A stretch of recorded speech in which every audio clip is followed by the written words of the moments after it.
Well, imagine losing the ability to speak. Imagine you can't even nod your head. It's reality for tens of thousands of Americans. That's why 2 U of I students want to help people communicate again with an amazing invention.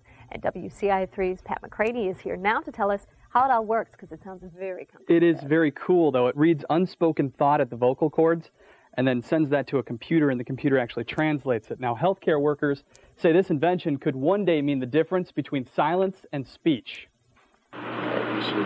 Last year, as U of I seniors in engineering, Michael Callahan and Thomas Coleman started work with one big question. How can you express words, sentences, and speech with a computer without having to hit mechanical keys? They want to help people with Lou Gehrig's disease, spinal cord injuries, and other patients who sometimes have no ability to speak. We're giving people back their freedom of speech, and it's a huge motivation. And this is what they came up with. It works by processing nerve impulses. Patients think about their response, and the brain sends the thoughts to the throat, like what happens when you read to yourself. These are the electrodes.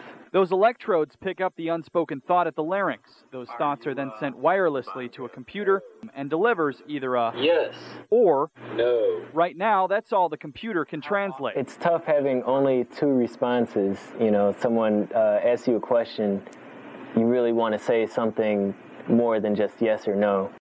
Callahan and Coleman are beginning to test the device at the Rehabilitation Institute of Chicago.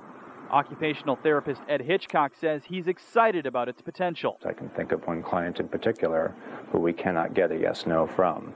And a device like this could make the difference for her to be able to communicate. After graduation, Callahan and Coleman started a company called Ambient to test and market the device.